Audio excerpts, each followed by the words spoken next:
आप ध्यान दीजिए, आज हम लोग एक नया टॉपिक स्टार्ट करने जा रहे हैं, आइसोमेरिज्म। स्क्रीन पर दिख रहा होगा आइसोमेरिज्म। आइसोमेरिज्म हम लोग पहले भी पढ़े 11th क्लास में।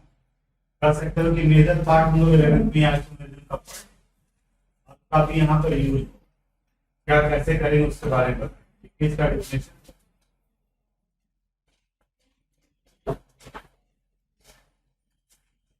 देखिए, compounds having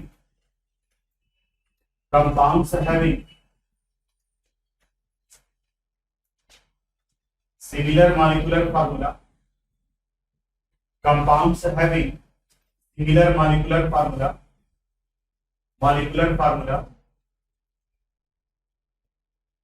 but different properties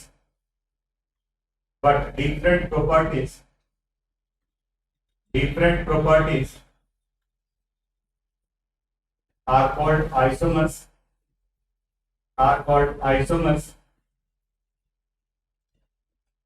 and the phenomenon is called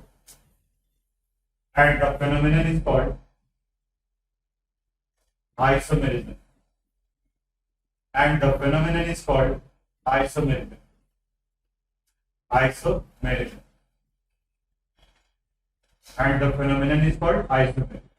board पर लिखिएगा। जैसे हम लोग ये दो कंपाउंड ले रहे हैं एग्जाम्पल में, ये है C2H5OH, इसे कहा जाता है इथेनॉल।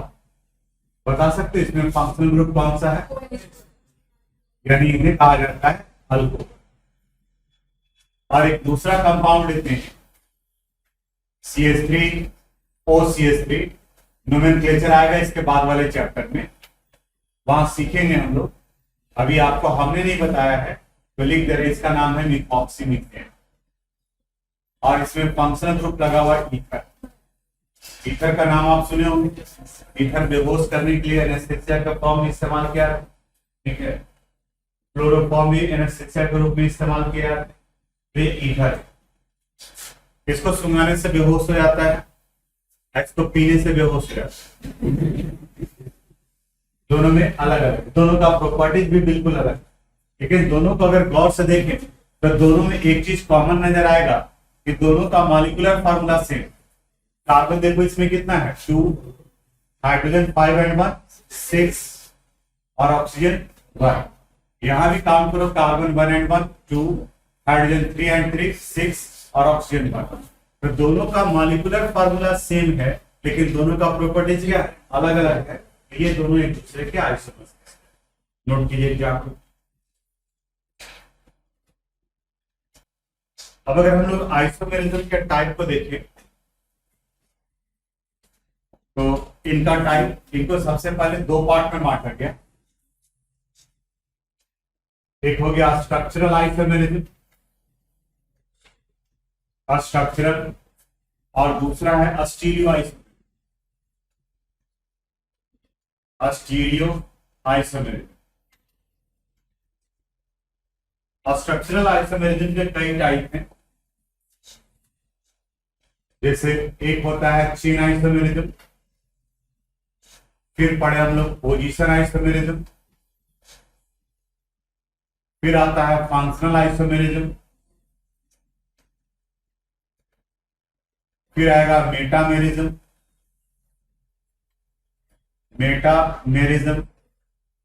और लास्ट में टाउटोमेरिज्म।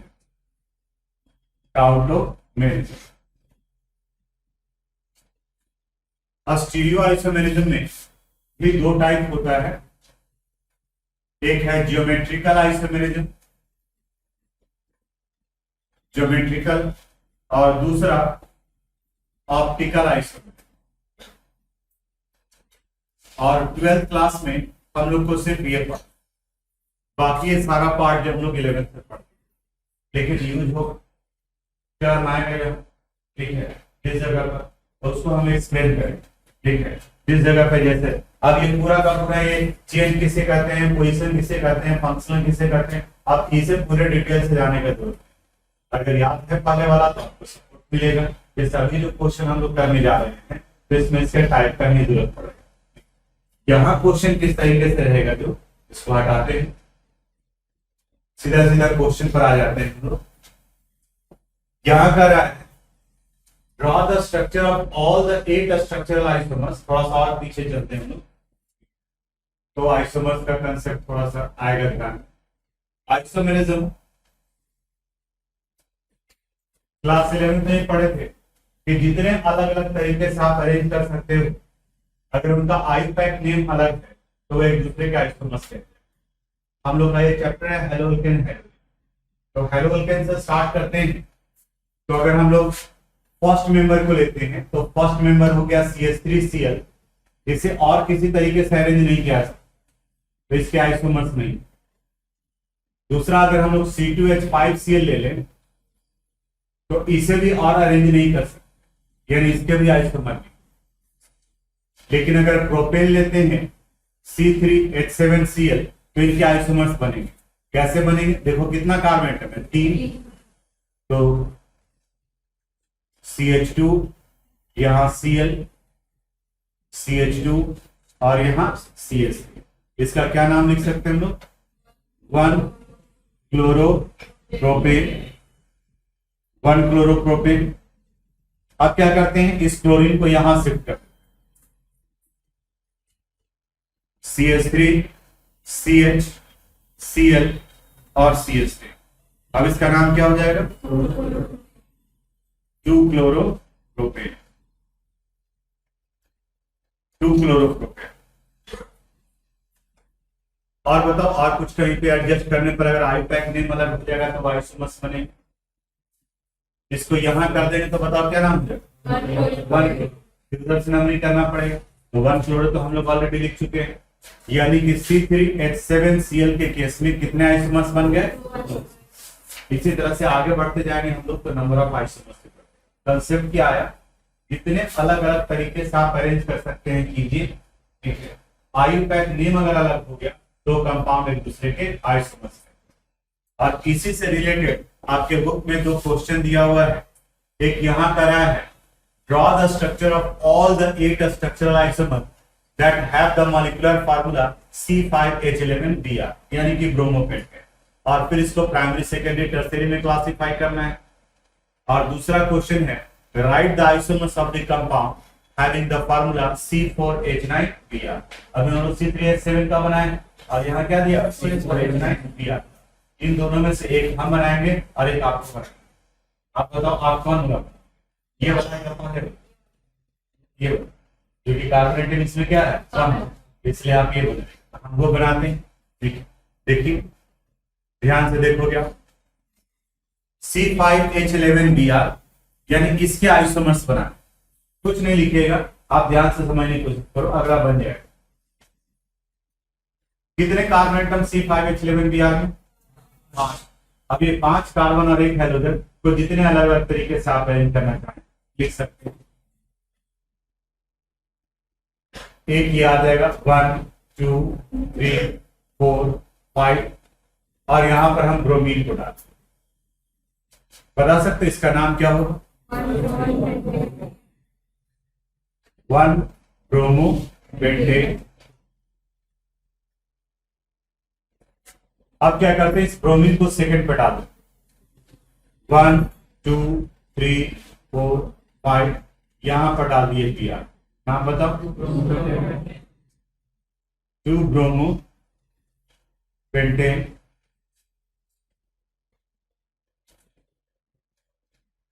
अब बताओ कहां पर है?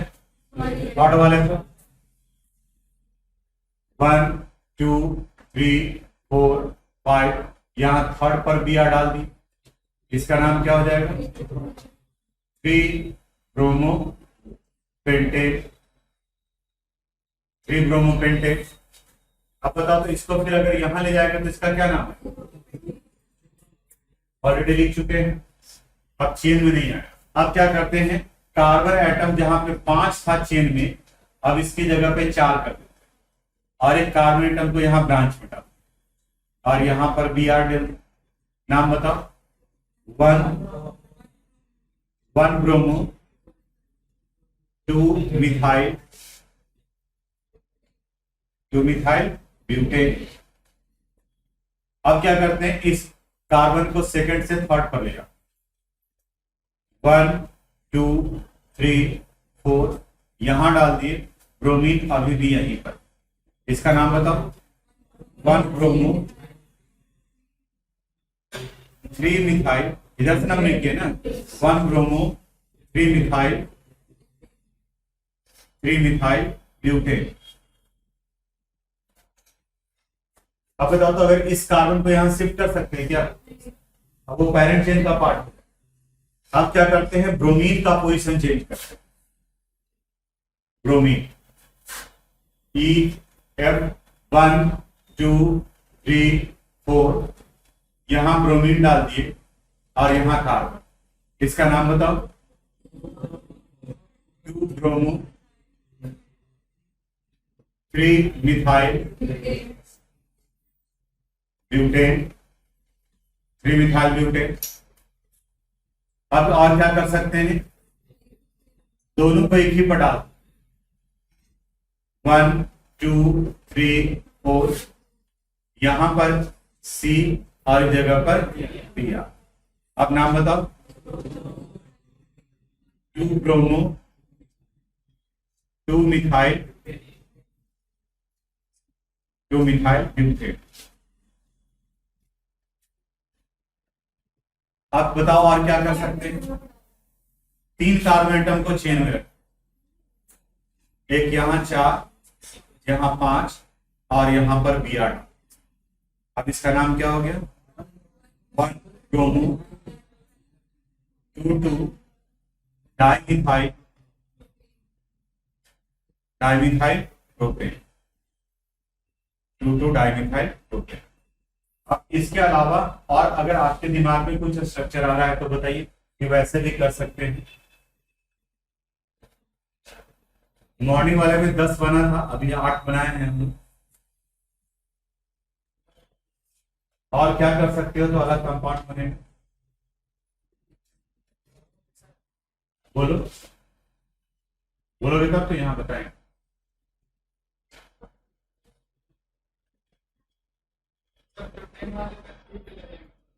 अच्छा तुम ये बताओ, कार्बन चेन पैरेंट चेन में कितना कार्बन? 4। 1 2 3 4। अब क्या बोल रहे हो? थर्ड पर फंक्शनल ग्रुप और मीथेन, यही तो रूल क्या कहता है?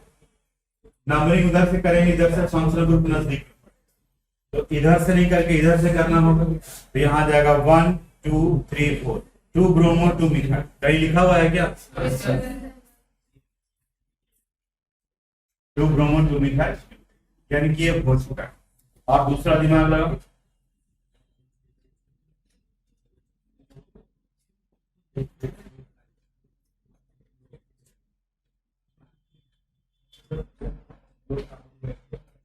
बोलो।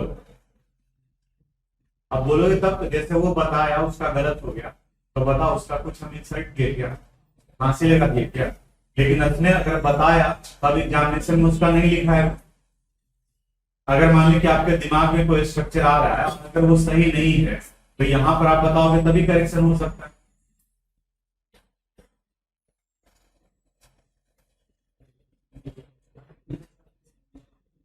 बोलो। और आइसोमर्स नहीं बनेगा। टोटल कितना बनेगा? 8 ही बनेगा। इसके अलावा जो भी स्ट्रक्चर आप बनाएंगे IUPAC के रूल के अनुसार से अगर उसका आप नेमिंग करते हैं तो इसी में से कोई ना कोई एक नाम है, ठीक है? यानी कि टोटल 8 आइसोमर्स। क्वेश्चन देखो, draw the structure of all the 8 structure isomers. हम यहाँ जल्दी के लिए क्या किए, सिर्फ कार्बन कार्बन को रखते हैं, लेकिन अगर एग्जामिनेशन में आ गया तो यहाँ C की जगह पर क्या लिख दोगे आप? CH2 CH2 CH2 CH2, यहाँ पर CH3। कितना हाइड्रोजन आएगा वो तो आप काउंट कर सकते हैं, कितना बॉन्ड बचा जाएगा वो। जैसे इस कार्बन का ऑलरेडी 2 हो गया तो 2 हाइड्रोजन। अगर यहाँ पर कितना बॉन्ड हो गया? 3, CH लिखा जाए तो वो लिखना चाहिए। अब इसके अलावा इसमें क्या है? Primary secondary and tertiary. Classify them as primary secondary और टर्सरी। बताओ तो ये क्या होगा? ये अल्फा कार्बन एटम, ये सिर्फ इससे जुड़ा हुआ है, यानी ये प्राइमरी। ये बताओ, ये सेकेंडरी, ये बताओ सेकेंडरी 2 डिग्री। ये बताओ ये अल्फा कार्बन डायरेक्टली सिर्फ इससे जुड़ा हुआ है यानी ये प्राइमरी। ये बताओ ये भी प्राइमरी 1 डिग्री। यहाँ ये अल्फा कार्बन एटम इससे भी जुड़ा इससे भी जुड़ा यानी ये 2 डिग्री सेकेंडरी। ये 3 से जुड़ा हुआ है यानी टर्शियरी और ये प्राइमरी यानी 1 डिग्री। ठीक है हो गया। तो हम आपको कॉपी करने के लिए नहीं कहेंगे, हम कहेंगे आप सीख लिए। आप बोले कि पेंटेन का बना दीजिए, आप ब्रोमोब्यूटेन का बनाइए। जो क्वेश्चन है वो 4 ही कार्बन एटम है और इसको आप घर में बनाइएगा। वैसे पीडीएफ में आपके पास में है भी और पीडीएफ में भी क्या ये किसका क्वेश्चन है एग्जाम्पल का यानी आपके बुक में ऑलरेडी क्या है बना। हम लोग टाइम वेस्ट नहीं करते हैं। नेक्स्ट क्वेश्चन पर आ जाए इसको सॉल्व कीजिए आप। एक्सरसाइज 10.6 सॉल्व कीजिए। बना कितना इस्तेमाल बना 4। देखते हैं C4H9Br 1 2 3 4 एक Br यहां डाल दी। अब इसका नाम क्या हो गया 1 ब्रोमो ब्यूटेट। अब सेकंड पे डाल देते हैं 2 3 4 यहां पर नाम बताओ 2 ब्रोमो ब्यूटेट 2 ब्रोमो ब्यूटेट। अब अगर इधर ले जाएंगे तो फिर 2 ब्रोमो ही हो जाएगा। 4 की जगह पर 3 कार्बन एटम रखते हैं चेन में 1 2 3 4 और यहां पर दिया। इसका नाम क्या हो गया 1 bromo 2 methyl propane 2 methyl propane. दोनों एक ही कार्बन पे डाल देते हैं 1 2 3 यहां Br और यहां C 1 bromo 2 methyl propane 2 methyl propane sorry 2 bromo 2 methyl propane. इसके अलावा और कोई स्ट्रक्चर बना है तो बताइए। नहीं कितने लोगों से बना था ये ठीक है 4 आइसोमर्स बनेंगे। अब पेंटेन का हम बता दिए तो अगर कंक्लूजन ये निकाला जाए कितने आइसोमर्स बनेंगे किस कंडीशन में तो हम लोग ये लिख सकते हैं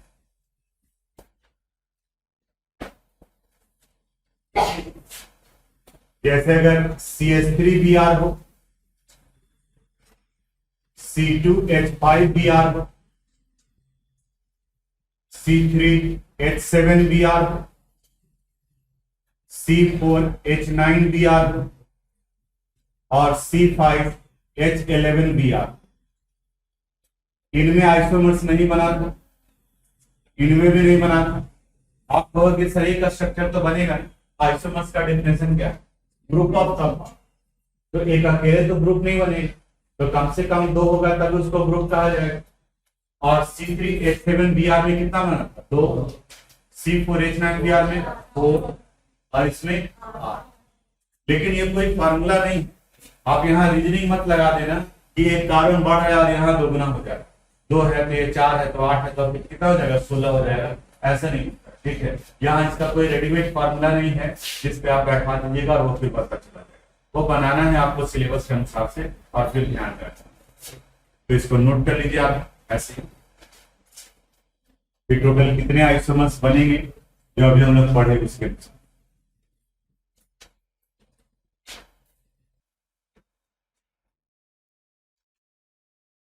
नेक्स्ट टॉपिक पे बढ़ते हैं। देखिए nature of CH bond. CH bond यानी carbon hydrogen bond. Nature of CH bond ये भी था 11th क्लास के केमिकल बॉन्डिंग में हम लोग पढ़े थे पोलर एंड नॉन पोलर को। थोड़ा सा याद दिलाते हैं आप। कहा गया था कि अगर 2 आइडेंटिकल एटम के बीच में कोई कोवेलेंट बॉन्ड बनता है तब वो नॉन पोलर नहीं चलता, क्योंकि दोनों एटम का इलेक्ट्रोनेगेटिविटी वैल्यू क्या सेम है। लेकिन अगर अलग अलग एटम्स है तो उनका इलेक्ट्रोनेगेटिविटी अलग अलग होगा, तो उनके बीच में बनने वाला बॉन्ड कैसा होगा, पोलर नहीं। आप बता सकते हो सी एक्स यानी कार्बन और हाइड्रोजन के बीच का बॉन्ड पोलर होगा या नॉन पोलर होगा? क्यों पोलर होगा? अलग अलग है, दोनों का इलेक्ट्रोनेगेटिविटी क्या है, अलग अलग। कार्बन और हाइड्रोजन में यानी कि CH के केस में हाइड्रोजन का इलेक्ट्रोनेगेटिविटी ज्यादा होता है इन कंपोजिट टू कार्बन।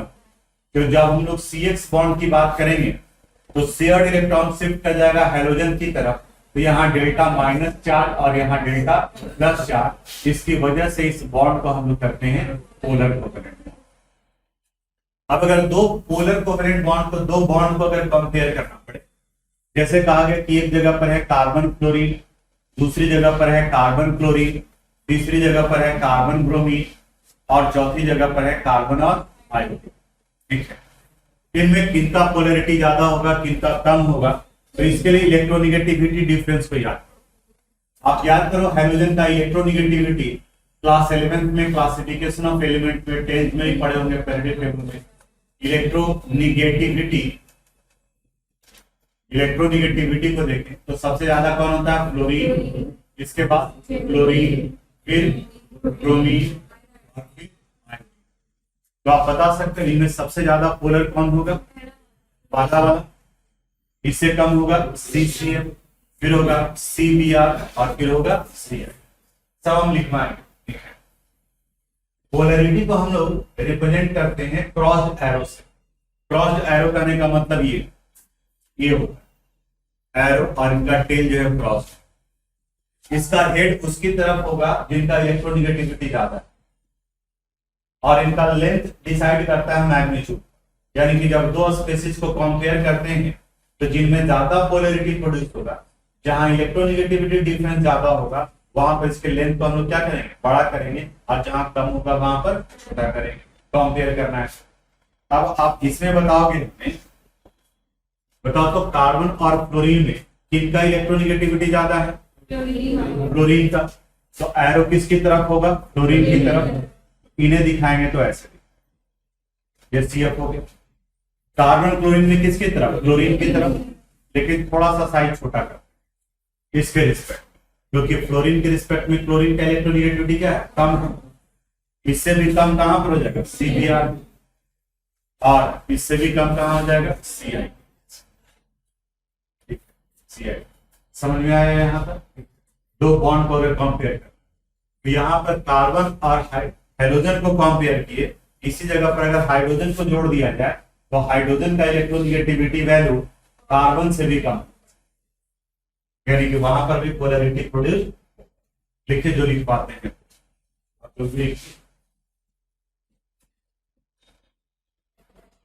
लिखो एरो देकर के पॉइंट वाइज लिखोगे। If a covalent bond is formed between, if a covalent bond is formed between atoms, is formed between atoms of different electronegativity, is formed between atoms of different electronegativity,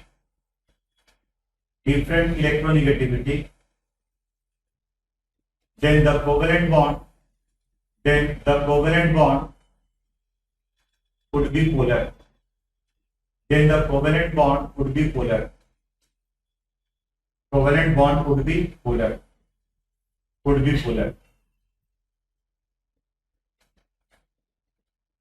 Next point.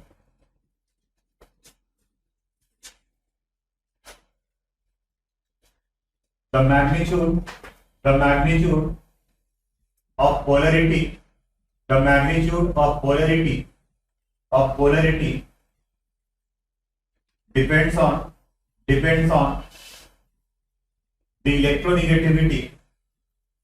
on the electronegativity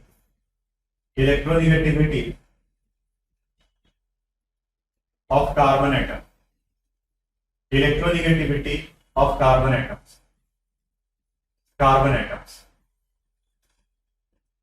Next point.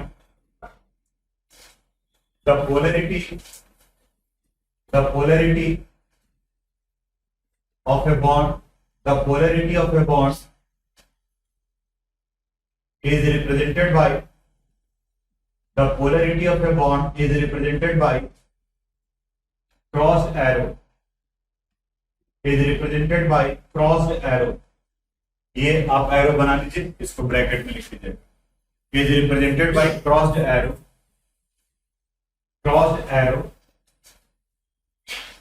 and its length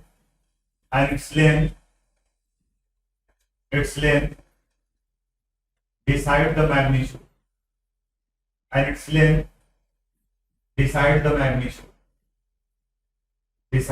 magnitude. Next point, the polarity of a molecule not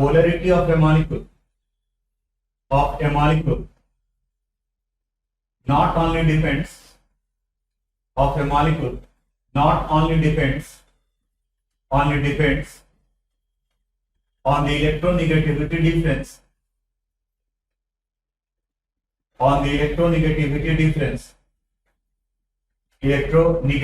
difference, but it also depends on the arrangement of atoms.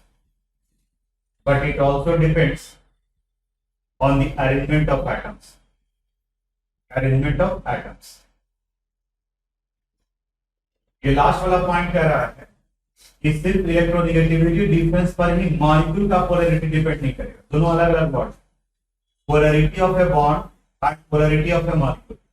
Molecule जो है वो as a whole पूरा देखा जाएगा, और bond करने का मतलब दो एटम के बीच. तो कई वैसे एग्जांपल्स भी आएंगे जहां बॉन्ड पोलर होगा लेकिन मॉलिक्यूल एज ए होल जो है वो नॉन पोलर. फिजिक्स के वेक्टर के कांसेप्ट का यूज करें. एक क्वेश्चन दिया हुआ है एनसीईआरटी में, उसको सोल्व करते वक्त में उसको बताएं. आप फिलहाल इसको जहां जहां आपको लग रहा है कि हमको लिखना चाहिए वो नोट कर लें.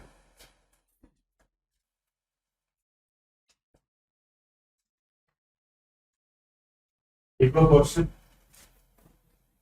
Exercise 10.4. Exercise 10.4.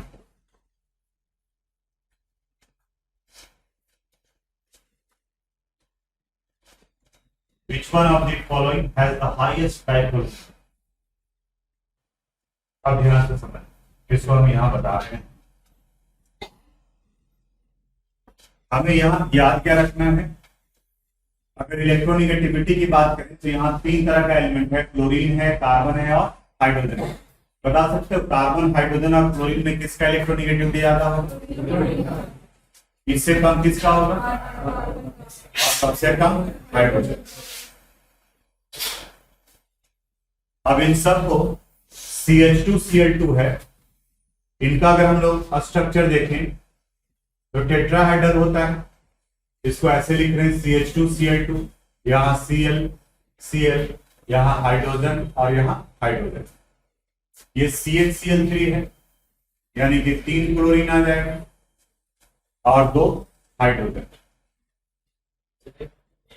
8 hydrogen, 3 chlorine Cl, और इस वाले में 4 क्लोरीन Cl और यहां भी Cl. अब पोलैरिटी प्रोड्यूस होगा, एरो से रिप्रेजेंट करते हैं. जो ज्यादा इलेक्ट्रोनेगेटिव है एरो का हेड उसकी तरफ में होगा, और जो बॉन्ड बनाएंगे हम लोग तो इलेक्ट्रोनेगेटिविटी डिफरेंस ज्यादा है कार्बन और क्लोरीन के बीच में और कम है किनके बीच में? कार्बन और हाइड्रोजन के बीच. तो यहाँ जो एरो का लेंथ बनाएंगे वो छोटा बनाएंगे और यहाँ एरो का लेंथ जो वो बड़ा. चलिए देखिए,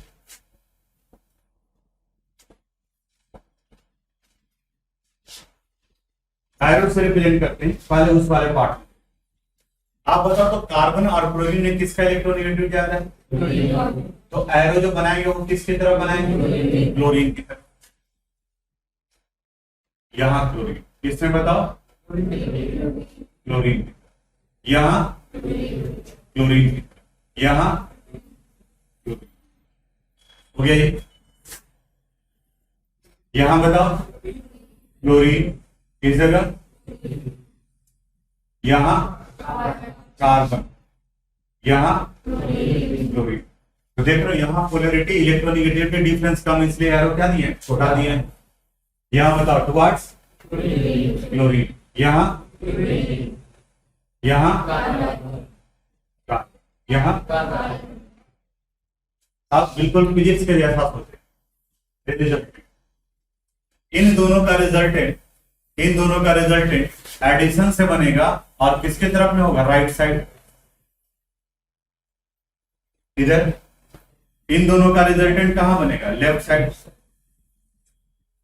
आप जरा गौर से देख के बता दो कि इन दोनों के रिजल्टेंट का मैग्नीट्यूड और इन दोनों के रिजल्टेंट का मैग्नीट्यूड सेम होगा या अलग अलग, क्योंकि आइडेंटिकल है। अब इन दोनों का रिजल्टेंट बताओ क्या होगा, 0, क्योंकि ये कहां जा रहा है, लेफ्ट साइड में, और दूसरा कहां जा रहा है, राइट साइड। यानी कि इनके डाइपोल मोमेंट का वैल्यू 0 हो गया और ये मॉलिक्यूल किस नेचर का हो गया, ऐसा क्वेश्चन हम लोग केमिकल बॉन्डिंग में ही पढ़े थे और वहां बताया था कि रेसफर्ड थ्योरी यूज करोगे और देखोगे कि अगर सेंट्रल एटम के पास में कोई लोन पर इलेक्ट्रॉन नहीं है, चारों तरफ सराउंडेड एटम आइडेंटिकल है, तो वो नॉन पोलर नेचर का होगा, चाहे इलेक्ट्रोनेगेटिविटी कुछ भी हो। अगर एक भी लोन पर इलेक्ट्रॉन आ गया तब वो मॉलिक्यूल पोलर नेचर का हो। तो यहाँ पर ये नॉन पोलर हुआ, कार्बन और क्लोरीन के बीच का बॉन्ड पोलर है लेकिन पूरा का पूरा मॉलिक्यूल क्या है, नॉन पोलर। जैसे आप पढ़े होंगे उधर भी 50 न्यूटन खींच रहा है, इधर भी 50 न्यूटन खींच रहा है, तो जो व्यक्ति उस पर खिंचाव फील कर रहा है बट रिजल्टेंट वैल्यू कितना हो जाएगा, 0 हो जाएगा। तो वही यहाँ पर है, बॉन्ड पोलर है बट मॉलिक्यूल क्या हो गया, नॉन पोलर। अब इन दोनों में ये देखना है, हमें क्वेश्चन कर रहा है विच one of the following has the highest dipole, यानी कि किसका होगा, तो अब उसी कंसेप्ट को यूज करेंगे। आप बताओ इन दोनों का रिजल्टेंट टुवर्ड्स लेफ्ट या टुवर्ड्स राइट, एडिशन होगा या सब्ट्रैक्शन, ये टुवर्ड्स राइट हो गया। इनका बताओ टुवर्ड्स लेफ्ट या राइट, लेफ्ट, और यहाँ एडिशन होगा या सब्ट्रैक्शन, सब्ट्रैक्शन, क्योंकि एक देख रहे हैं लेफ्ट जा रहा है और दूसरा कहां जा रहा है, राइट, लेकिन इसका मैग्नीट्यूड बड़ा है तो इसलिए इसका रिजल्टेंट कहां जाएगा, लेफ्ट की तरफ। तो माइनस पे किए हैं इसलिए वैल्यू क्या हो गया, छोटा हो गया। इन दोनों का बताओ लेफ्ट या राइट, राइट, इसका बताओ राइट, ये दोनों जो है वो राइट, और यहां पर एक किसकी वजह से हो गया, एडिशन की वजह से। अब यहाँ ए और बी इन दोनों में देखो इसका पोलैरिटी वैल्यू ज्यादा हो, समझ में आया, ए का, क्योंकि ये दोनों क्या हो जाएगा, ऐड हो जाएगा।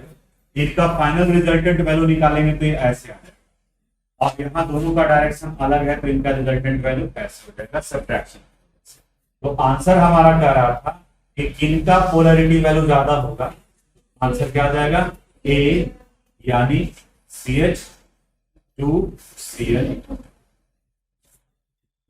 समझे, देखो ये क्वेश्चन जैसे ऑब्जेक्टिव टाइप का बन गया, रीजन दिया हुआ, ये एक्सप्लेनेशन आपको समझने के लिए, ठीक है, और मार्क्स आपको मिलेगा इस पर, ठीक है। CH2Cl2 आप जैसे आपको बनाना है जय भगवान करके लिए कर दीजिए। अगर क्वेश्चन ये कहता है, क्योंकि यहाँ कह रहा which one of the following has the highest dipole, A B C इनमें से कोई एक लिख सकते हैं, लेकिन अगर कहता है कि जस्टिफाई, जैसे आगे वाला क्वेश्चन है, तब वो 2 नंबर का क्वेश्चन बन जाएगा। रीजन जहां आएगा तो उसका मार्क्स बढ़ जाएगा, और बाकी ऐसे है तो 1 मार्क्स का क्वेश्चन। इंटरेंस पे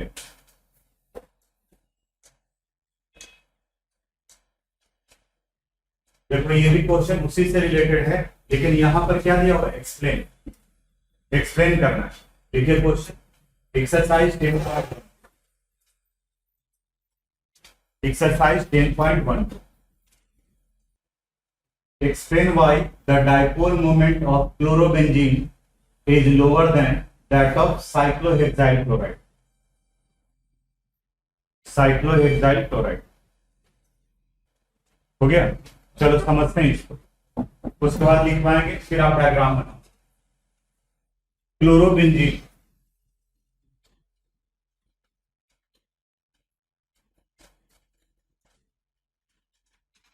क्लोरोबेंजीन ये है, और साइक्लोहेक्साइल क्लोराइड,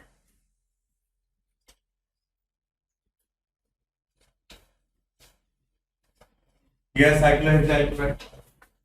हम लोग अल्फा कार्बन एटम का नेचर पता करना चाहते हैं, यानी हाइब्रिडाइजेशन बताना। आप बता सकते हो इसका हाइब्रिडाइजेशन क्या होगा और इसका हाइब्रिडाइजेशन sp, ये हाइब्रिडाइजेशन। sp2 में परसेंटेज ऑफ s कैरेक्टर 33.33% और इसमें परसेंटेज ऑफ s कैरेक्टर ये आता है 25%। अब आप में से कई लोग को लग रहा है कि परसेंटेज क्या बोलते हैं, ठीक है।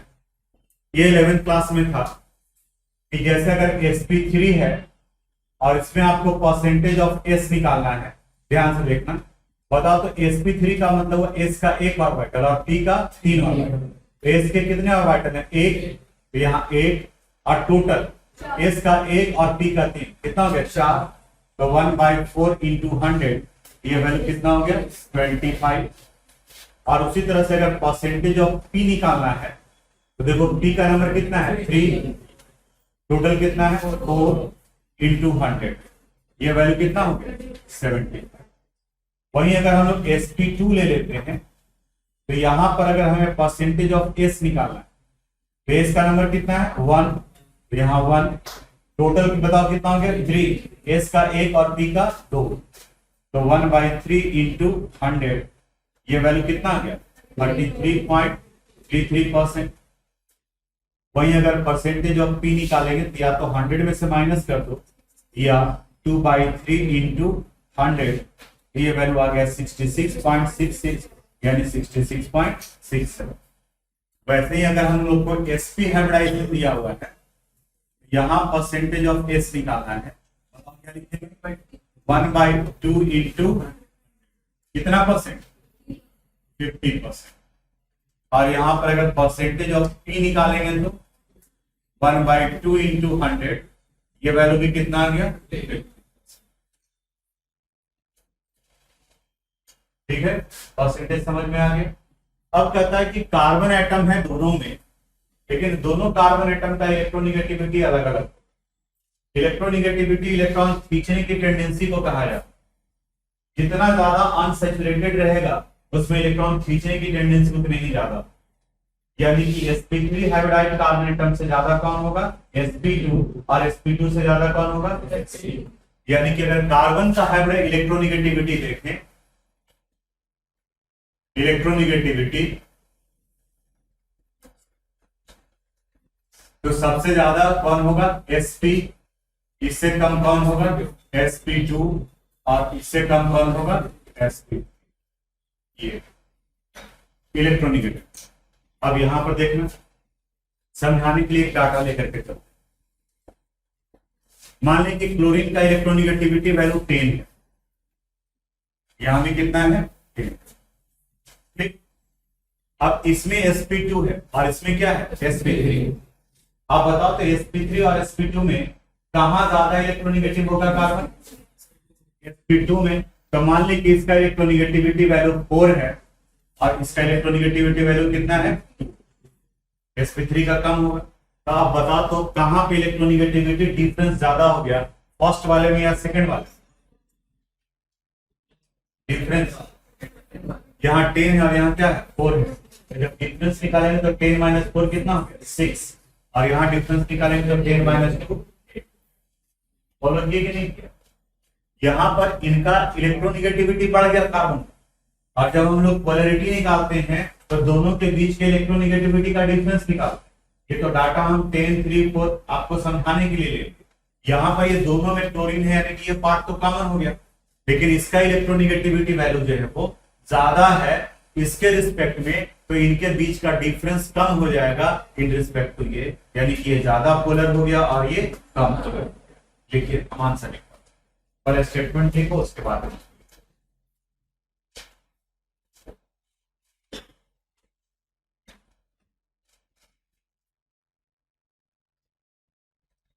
ठीक है। इन chlorobenzene the alpha carbon atom The alpha carbon atom is sp2 hybridized. The alpha carbon atom is sp2 hybridized. sp2 hybridized and has 33.33% S character. 33.33% S character. S character. 33.33% S character. While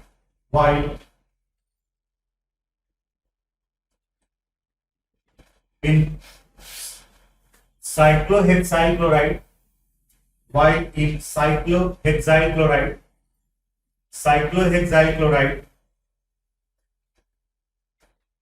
the alpha carbon atom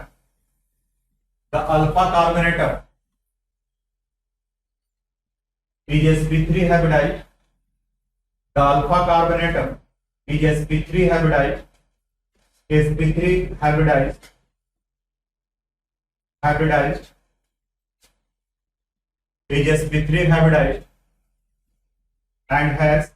and has 25% S character. And has 25% S character. Full stop. The electronegativity of carbon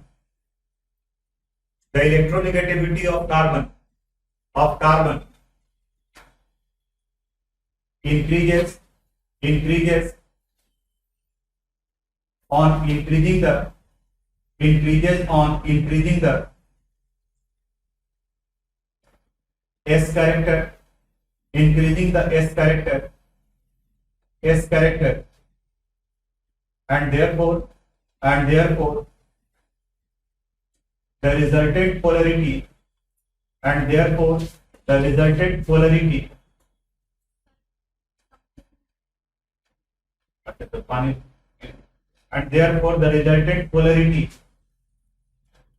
of cyclohexyl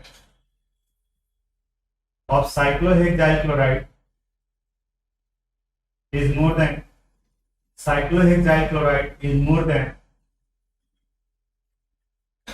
chlorobenzene.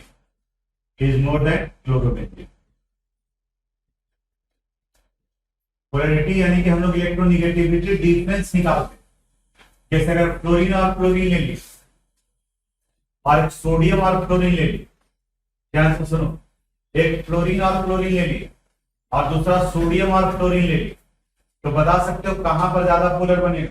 Sodium और chlorine के case ये इतना ज्यादा polar होगा कि ionise कर जाएगा Na+ और H-, क्योंकि फ्लोरीन और क्लोरीन के बीच में इलेक्ट्रोनेगेटिविटी डिफरेंस कम है, तो कम पोलैरिटी प्रोड्यूस होगा, और जहां इलेक्ट्रोनेगेटिविटी डिफरेंस ज्यादा है वहां पर ज्यादा पोलैरिटी प्रोड्यूस होगा। तो इन दोनों के बीच में इलेक्ट्रोनेगेटिविटी डिफरेंस कम हो गया क्योंकि यहाँ एस कैरेक्टर बढ़ गया और यहाँ पर ज्यादा है, इसका मतलब ये ज्यादा पोलर। तो आपसे तो पोलैरिटी ही पूछा जा रहा है, क्वेश्चन क्या कर रहा है? Why the dipole moment यानी कि polarity of fluorobenzene is more than that of cyclohexyl chloride, यानी ये ज्यादा पोलर नेचर का होगा, इनका पोलैरिटी वैल्यू ज्यादा होगा इन रिस्पेक्ट। नोट कर, पोलैरिटी डायरेक्टली प्रोपोर्शनल है इलेक्ट्रोनेगेटिविटी, और हम बताएं कि पोलैरिटी जो है वो as a whole resultant molecule का डिपेंड करता है, ठीक है। तो अब यहां पर अगर देखोगे तो उसके अनुसार से भी कर सकते हो कि इनवर्सली प्रोपोर्शनल हो जाए। Thanks for watching this video. अगर आपको कोई प्रॉब्लम है, अगर किस तरह का समझने में कोई दिक्कत है, तो आप मुझे मैसेज कर सकते हैं। हम अपनी तरफ से पूरी कोशिश करेंगे उसे रिप्लाई करने के लिए। अगर आपको ये वीडियो पसंद आया हो तो प्लीज़ इसे लाइक करें, सब्सक्राइब करें एंड शेयर करें। Thank you very much.